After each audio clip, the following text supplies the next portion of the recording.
Can do is more than just an attitude. Can do is navigating today for a brighter tomorrow. It's the expertise to try to minimize risk while maximizing opportunities. Can do is being right here for you through every eventuality. Can do is Canaccord Genuity Wealth Management. Visit candowealth.com to see how we can help you build your wealth with confidence. Investment involves risk, and you may not get back what you invest. It's not suitable for everyone. It's the week ending Saturday the 11th of November, and this is The Week Unwrapped. In the past 7 days, we've seen Suella Braverman accusing the Met Police of bias when policing pro-Palestinian protests, Donald Trump facing questions in a civil fraud case in New York, and John Lewis releasing its newest Christmas ad featuring a festive Venus flytrap. You can read all you need to know about everything that matters in The Week magazine, but we're here to bring you some stories that passed under the radar this week. Big news not making headlines right now, but with repercussions for all our lives. I'm Olly Mann. Let's unwrap the week.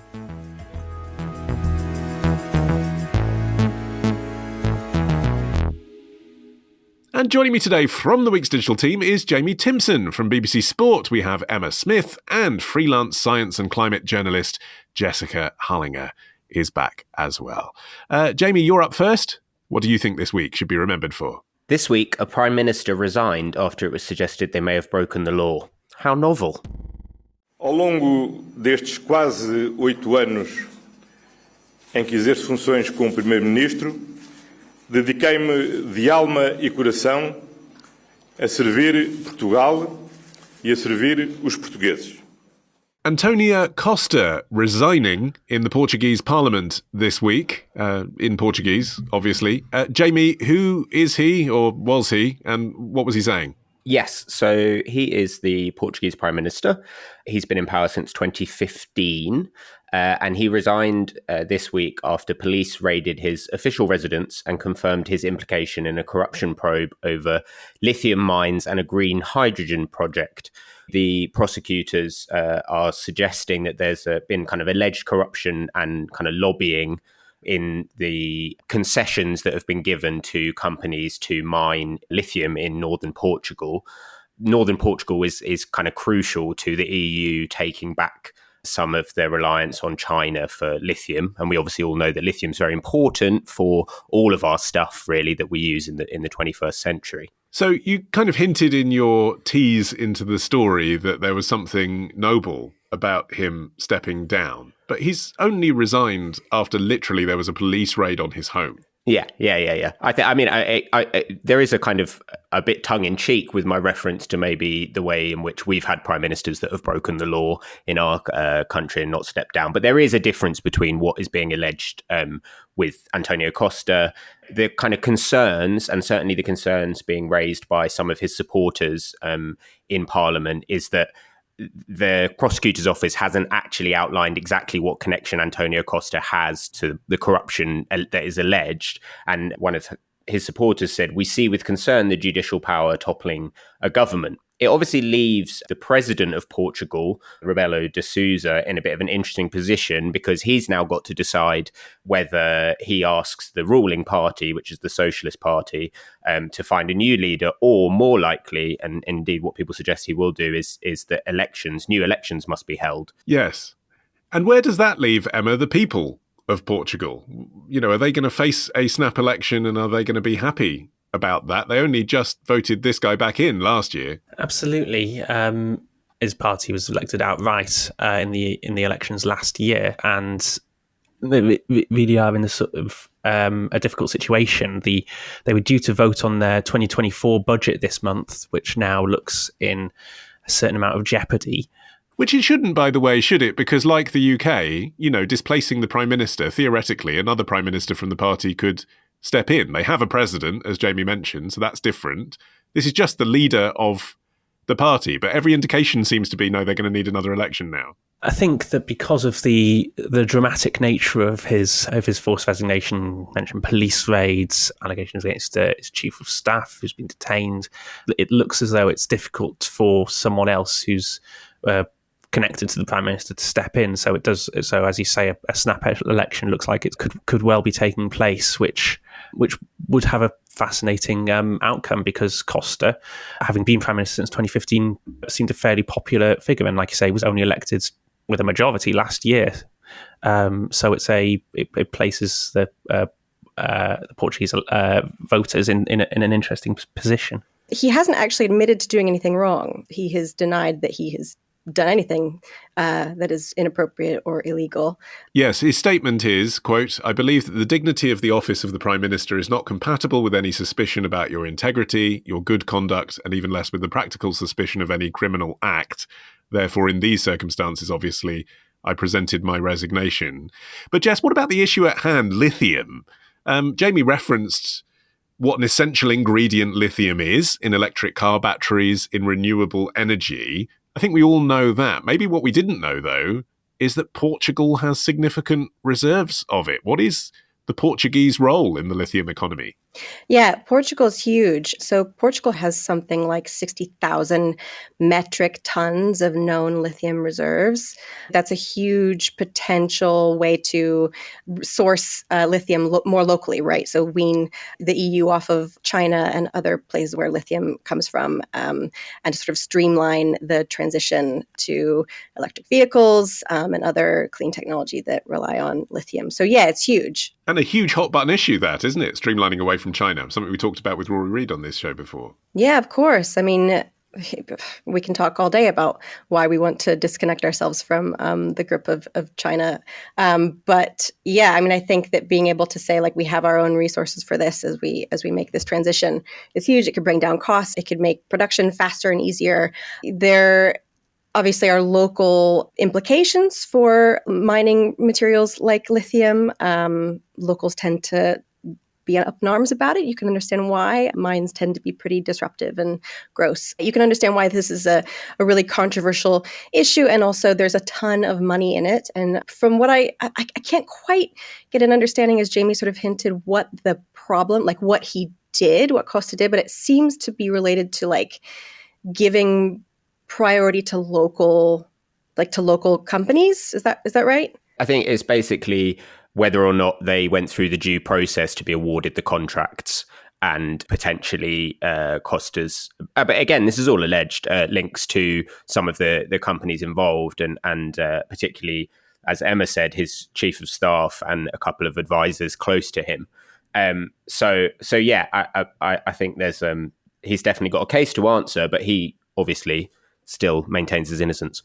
It's so interesting, though, isn't it, Jess? Because as Jamie just outlined, it's sort of old-style corruption allegation, really, but in this new field of green technology.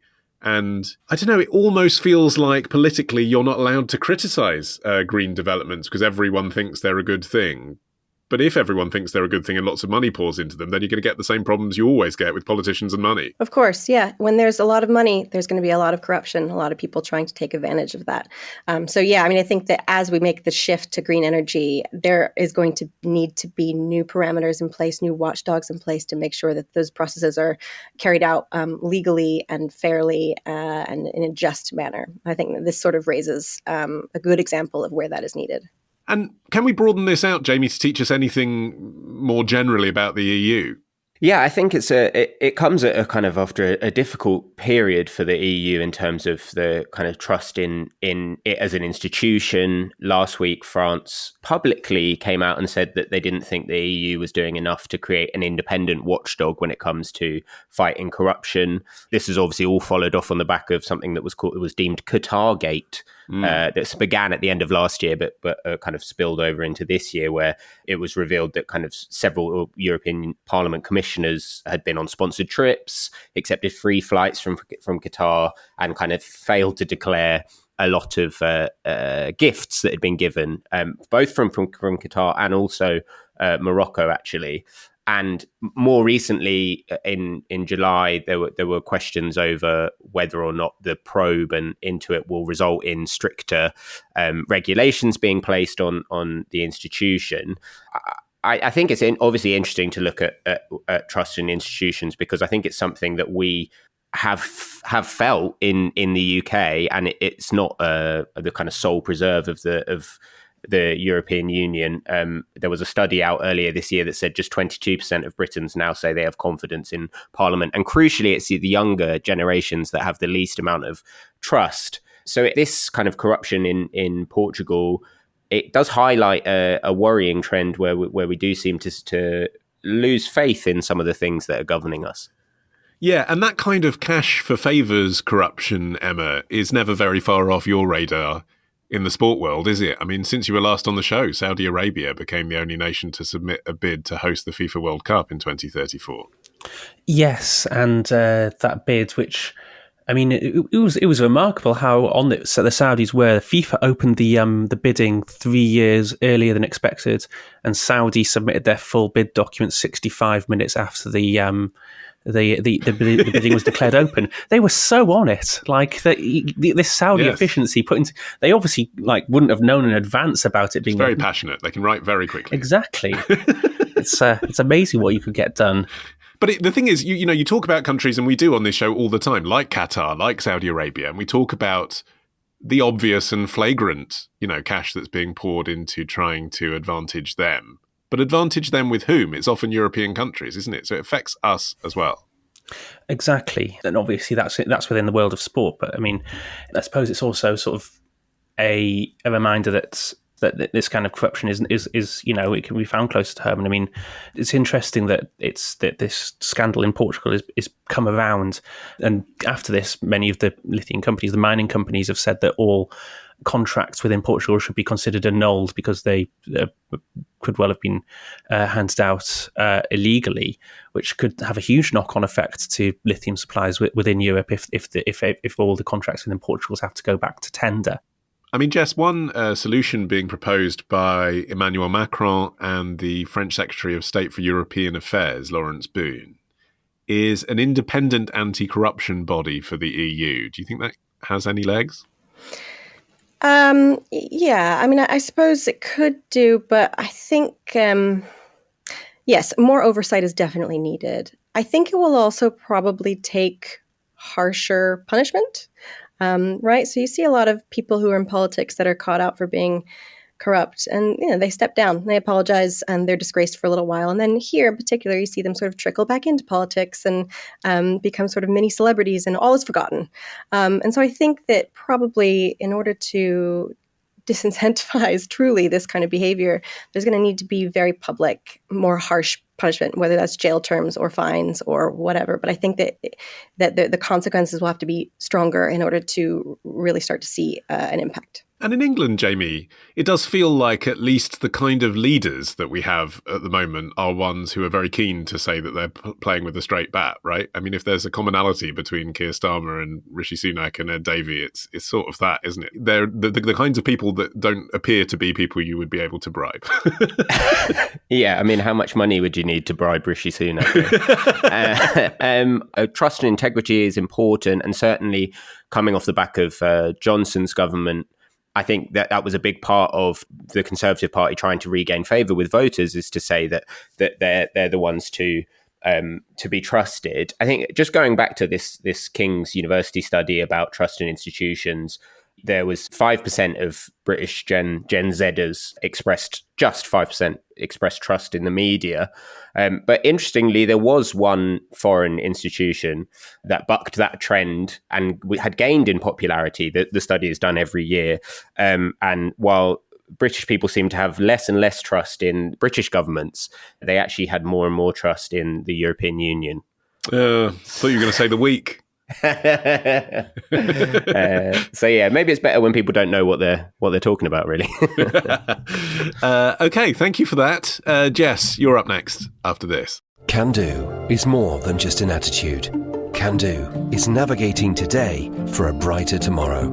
It's the expertise to try to minimize risk while maximizing opportunities. Can do is being right here for you through every eventuality.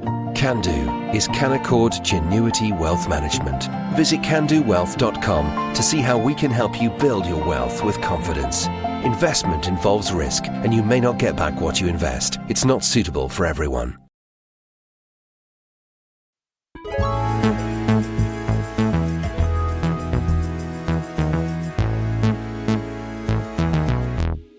Jess, your turn. What do you think this week should be remembered for?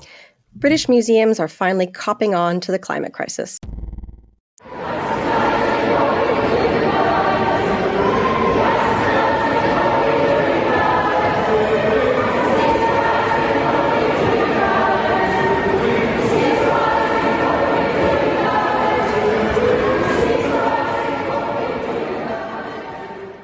Extinction Rebellion activists protesting melodically at London's Science Museum last month. You can watch the whole thing on their YouTube channel. So Jess, what's happened this week? So recently, a lot of the major, biggest museums in the UK gathered together for what they've called a museum COP, which is a little bit silly, but you can understand why they did it based on the COP28 conference coming up soon. And they gathered to talk about what role museums play in tackling the climate crisis. And so that was, I think, last week. And then this week, they have actually announced the pledges that they're putting forward that have come out of those discussions. And so they've outlined a handful of things that they want to do going forward collectively throughout the museum sector. Let me guess, burn as many fossil fuels as possible and use only single-use cups, right? Yeah, I mean, that's not on the list. No. No, but so they've said they want to decarbonize the sector, work to mitigate the effects of the crisis. Basically, they're saying there's a problem and they want to be part of the solution rather than adding to the problem. The most interesting and I would say impactful things that are on their list are that they want to use their collections to better engage audiences with the crisis and try and inspire action from the people who visit museums. And then the other thing is they want to put plans in place to decarbonize. And I didn't realize this, the museum sector has quite a large carbon footprint, in part because of the way that it has to maintain the environments around the art that they keep, right? So that can be very energy intensive to keep the environment within museums stable so the art doesn't degrade. Humidifiers. Yeah, that kind of thing. And so they want to try and work towards more energy efficient manners of doing that. Which is laudable, obviously, but you chose that clip that we just played. And that clip shows some protesters storming the Science Museum on a Saturday, getting in the way, albeit in a fairly gentle way with choir music, of families who are there to enjoy their day out. Is that what's going on behind the scenes, do you think? Being cynical, is this actually about trying to make sure that museums can tell climate protesters, look, we're doing everything we can? That's a really great question. I am troubled by what is missing from these pledges, which is there's no mention of fossil fuels.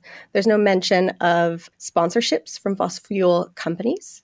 And that is the main sticking point of Extinction Rebellion protesters and any sort of environmentalists who have been raising issues with the museums in England and across the UK, is that a lot of them have taken sponsorships and money from major fossil fuel producers, BP, Shell, Adani, and there's no mention of that at all in these pledges. And I find that quite troubling, because if you say that you're going to work towards addressing the climate crisis, fossil fuel companies are public enemy number one. They are the reason that we are experiencing the climate crisis, undeniably. So to continue to take money from them, and not just that, to continue to put their names on exhibitions and galleries in a cultural institution that is meant to be non-political, and in fact meant, these institutions, I would argue, are meant to be to progress humanity. I mean, they're meant to move things forward, help us think differently about things, help us come up with ideas and solutions. I mean, I just think it's a huge missed opportunity on behalf of the museums. Except, Jamie, I guess, if you were able to insert yourself into the position of being someone managing BP's philanthropy budget, of course there's an element of greenwashing and trying to position yourselves as a science company, and I think we can all see that's undeniable. But at the same time, you have a large sum of money that you're prepared to donate to science and the arts. It seems kind of perverse that these institutions should walk away from that sum of money when the funding isn't there from the government. I'm going to surprise you here by wholeheartedly agreeing with you, Olly Mann. Okay. I think there's got to be an element of realism in how we're going to tackle this climate crisis. And if you take their investment in the kind of looking at it in the whole, in comparison to the massive amount of cuts that museum and cultural funding are experiencing, in the decade of austerity, so 2009-10 to 2019-20, the investment in museums and the arts in general went down by 30% in real terms. So that funding, in order to just keep it at the same level, you've got to find 30% of their funding. It's something like £110 million. And I would say probably in the last 10 years, the kind of need for museums has grown massively as we've kind of tackled the climate crisis. So I think if these people are willing to fund this money, I don't necessarily agree with sticking their name up on the, on the board, the BP art gallery or whatever. But if they're willing to give this money over and it can be used to benefit the wider public, I don't see a massive problem with that. And potentially you have to trust that people are adult enough to look up and understand the problems with BP or the problems with Adani or all of that while it's going on. Jess? So I take issue with this idea of people being adult enough and grown up enough to know the difference, right? Because a lot of these museums are heavily trafficked by young people. The Science Museum in particular, the Natural History Museum, these are destinations for children. People take their children here. And my problem is that a lot of these sponsorships come with specific agreements and in the fine print that say that the museum cannot in any way disparage the company that has sponsored, right? So if, for example, the Science Museum takes money from, BP or Shell or Adani Group for an exhibition or whatever, they are not allowed to say anything that would potentially harm the reputation of that company. The most damaging thing you can say about those companies is that they are roasting the planet. And so if you are not able to draw a clear line between those two things, how can you consider yourself to be a reputable scientific resource? I don't understand how that could be the case. So that's one thing.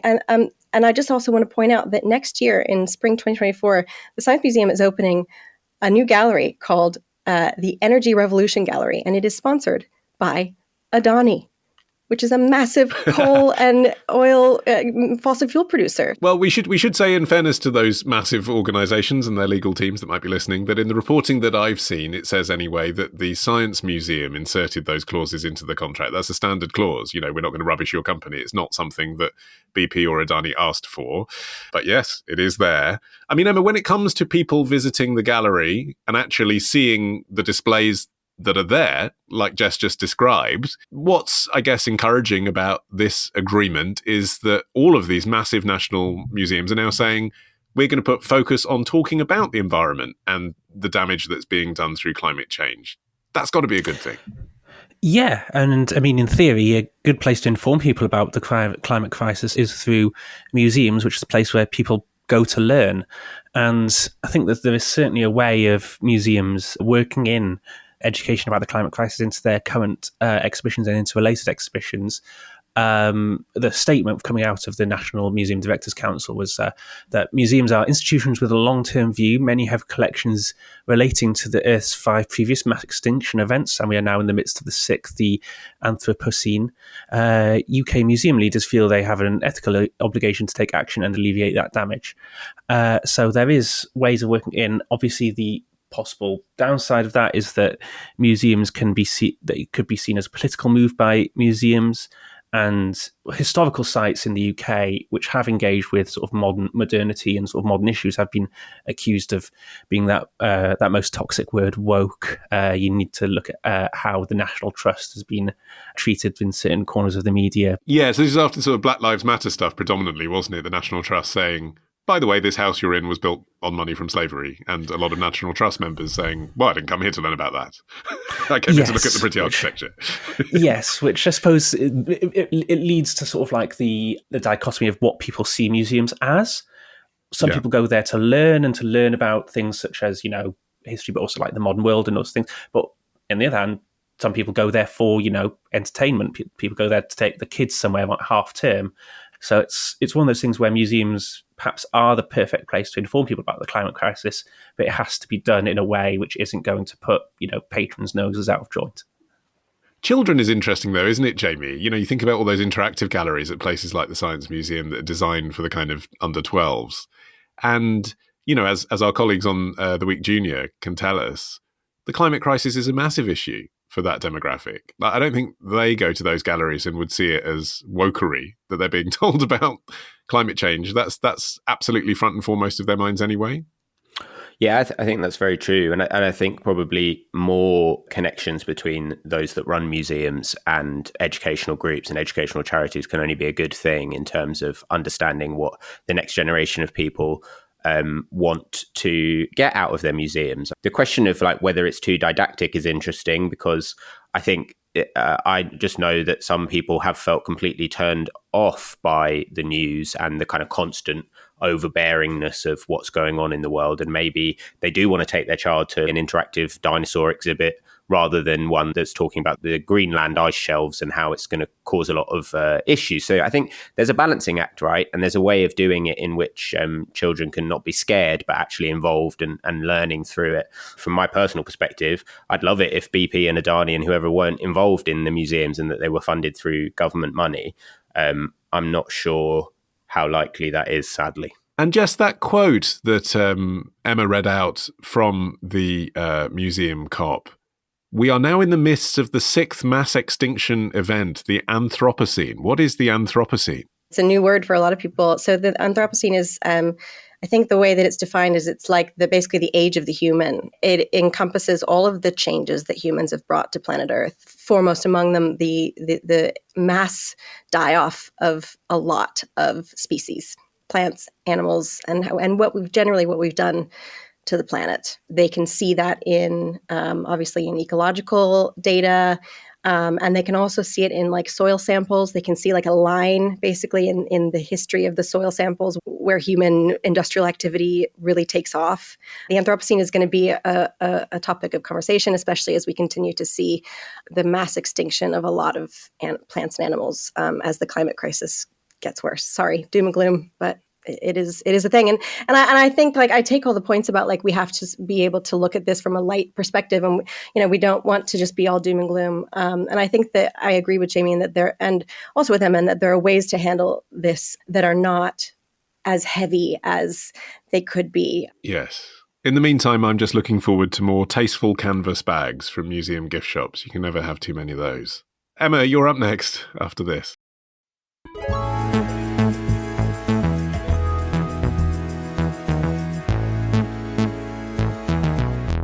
Okay, Emma, you're finishing the show. What do you think this week should be remembered for? This week, the gay games went east into new lands. When we marched in, and we had all of these people on both sides of the stadium clapping for us. We all cried. May I welcome you, athletes and spectators from all over the world, to the first Gay Games.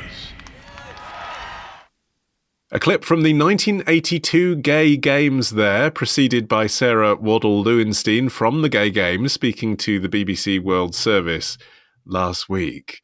So, Emma, the Gay Games, they started last week, they're still going on. What are they? Yes, so the 11th edition of the Gay Games commenced last Friday and will continue this week until November the 11th. The Games, which have taken place every 4 years since 1982, except for these current editions, which have been delayed by a year due to COVID, they're a multi-sport events in the vein of the Olympics, but as the name suggests, their primary aim is to promote sexual and gender diversity and inclusivity through sporting competition. And why your story of the week, given that it is something that happens every 4 years? So this current Gay Games is particularly interesting because it's taking place in both Hong Kong and Guadalajara. So it's the first time that the Games have taken place in Asia or in Latin America. And presumably on the same continent at the same time. That's a weird twin city, isn't it? Yes. So it is a very unusual situation. The Games were initially awarded to Hong Kong as a solo host bid in October 2017. But since then, we've had COVID, the Hong Kong travel restrictions into Hong Kong during COVID were some of the strictest in the world. There was concerns over whether or not all the athletes taking part or the events would be able to take place in Hong Kong alone. So Guadalajara in Mexico, which came second in the bidding, was invited to be co-host, which is why we have this now very unusual co-hosting arrangement between two cities which could not be further across the world from each other. Okay. Now, you've written a great explainer about this, actually, which I would recommend on the BBC Sport website. So I already know the answer to this because I've read it. But for the benefit of everyone listening who hasn't, let me just ask the obvious question. Why do we need a gay games? As you actually alluded to earlier in the programme, a lot of major sporting events are being awarded to countries and locations where being LGBT is at best unwelcome, at worst outright dangerous. We recently had the World Cup in Qatar. The 2034 World Cup has been awarded to Saudi Arabia. So there is a need sort of in the modern world for sporting events where LGBT people are made to feel welcome and included and able to be themselves while also taking part in sport. It's also notable that participants are able to compete in whichever gendered category they feel most comfortable in. It's more about the taking part. It's more about providing a sporting opportunity to anyone who wants to take part. Entries are open to anyone who pays the entrance fee and travels to the games. Amid the ongoing and incredibly not fun debate over trans athletes participating, it also provides an opportunity for everyone who wants to take part in sport to be able to do so in a big event and in a big celebration. And for an event that's obviously got quite a long history, Jess, we just played the clip from 1982. I'd never heard of it. Tell us a bit about Tom Waddle, who founded the Games, and the history of the Gay Games. So Tom Waddle was a really remarkable person. So he was an Olympic decathlete, an incredible athlete. He competed in the 1968 Mexico City Olympic Games. So aside from obviously being an athlete, he was a gay man, and he came out very publicly in 1976 on the cover of People magazine alongside his partner at the time. And they were the first gay couple to appear on a national magazine cover. And so you have to think about the timing of that, right? 1976. So that wasn't the easiest time to be publicly gay, right? But he did it. And then in 1982, he decided to launch the what they called at the time the Gay Olympics.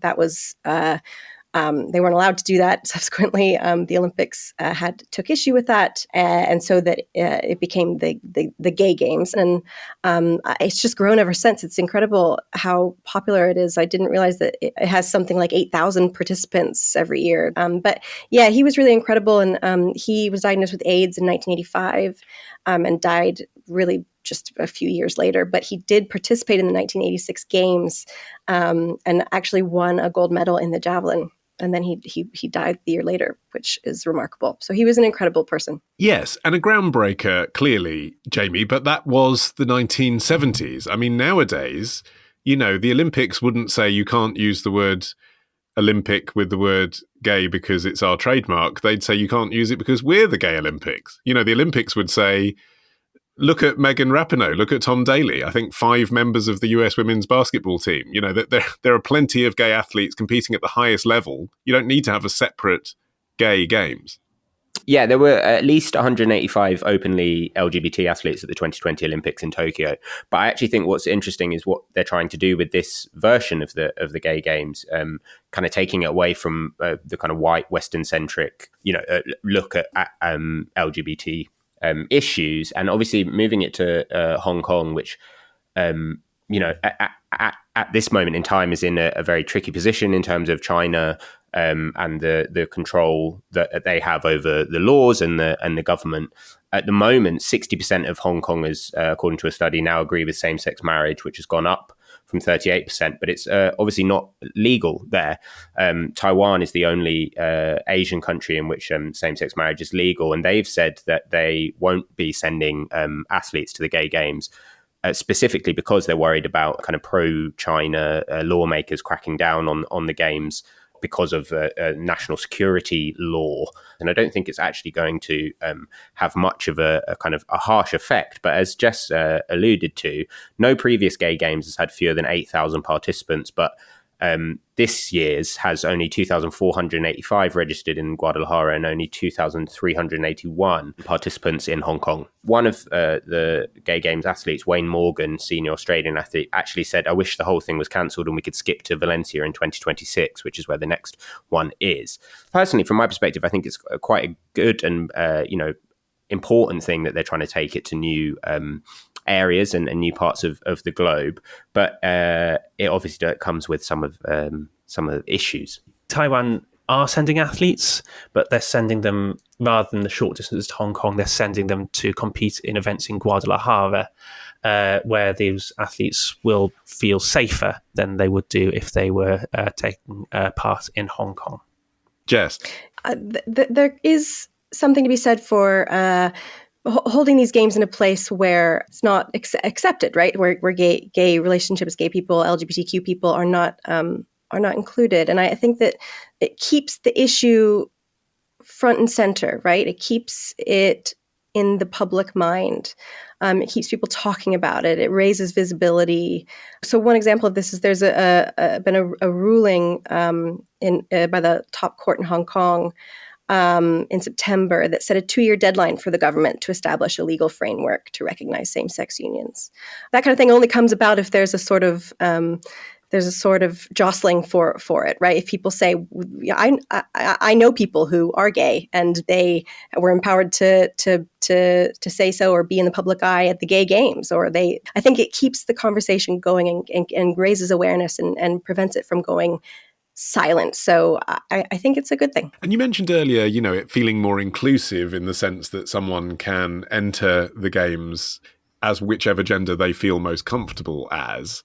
But it strikes me that the essential risk that poses to women, in this case they'd be gay or bisexual women who are participating, saying that you have a trans athlete who was assigned male at birth and they're going to beat me because of their hormones that they have. That hasn't changed just because it's the gay games. I mean, are there still controversies around that issue? Certainly a lot less so than in other sporting events. I think because of the emphasis on LGBTQ plus inclusion, that becomes less of a concern. And it should be said that the Gay Games has no qualifying categories, and sports have rankings so that people can select a level at which they want to compete. So, for example, in squash, there are 4 skill levels: advanced, good, recreational, and beginner. So you do have some competitive events, but you also have the anyone who's sort of competing, taking part on a weekend can, if they pay the entrance fee and are willing to fly to Hong Kong or Guadalajara, they can take part. And I think that because that is the emphasis, there's the issue of the fairness issue, whether or not you consider it an issue. That issue becomes less prominent at the Gay Games. Does that mean they're worth watching, though? If anyone can enter, anyone can fly along and do it. I mean, as a sports journalist, is there anything worth seeing at the Gay Games? You're obviously not going to see top level athletes. You're not going to see like sort of the best possible elite level of competition. There's a reason why there's no BBC Sport live text or anything like that. There's no mainstream television coverage. The people competing who would not normally feel comfortable or be welcome competing in a major sporting event, and there are sports at the Gay Games which you don't see at the Olympics, such as ballroom dancing, which obviously has a certain amount of history within the LGBTQ plus community. So it's worth watching. It's worth paying attention to, not necessarily because of who wins the gold medal, but because of the stories and because of the context and stuff like that. And that's what makes it more interesting about being taken to new locations such as Hong Kong and Guadalajara. I would also just say, Olly, that as a long-term Scottish sports fan, a high level of skill is not a prerequisite for watching or enjoying sport. I support Boreham Wood FC, so yeah, tell me about it. Jamie, when it comes to games that do allow anyone to participate, though, if you were to enter a sport, what event would you stand the best chance in? Oh, great question. I think I was quite a keen table tennis player when I was younger, so I'd probably give that a go. I'd love to play you at table tennis, Jamie. I think that would be a fun day. Let's do it. A Christmas party. Let's organise it. I'm up for it. Emma, I'm curious. I've never asked you about your own sporting prowess. You run, don't you? Well, I took part in the London Marathon, but to say that I run would be stretching it significantly. I run and then I wheeze and I hobble and I stop. I mean, I mentioned squash there. I'm a keen squash player, and I think I'm I would certainly be interested in entering that. I should also say that the football team that I play for, the LGBTQ plus inclusive team that I play for, actually entered the Gay Games in 2018, the last edition in Paris. They didn't win, but they did all right. Good. I thought you were going to say for a minute, and they weren't allowed in. We're so bad. We weren't granted admission to an open entry. No, they took part in Paris, and then we looked. It was like, and then saw how much flights to, but either Hong Kong or Guadalajara were, and it's like, yeah, we are also going to wait until Valencia 2026 before going back. Okay, well, this week's marathon slog has ended. My thanks to Emma and to Jamie and to Jess. You can follow this show for free and get every episode as soon as it's released. Just search for The Week Unwrapped wherever you get your podcasts and tap follow. You can also get 6 free issues of The Week magazine with a trial subscription when you go to theweek.co.uk/subscribe. In the meantime, I've been Olly Mann. Our music is by Tom Morby. The producer was Ollie Peart at Rethink Audio. And until we meet again to unwrap next week, bye-bye.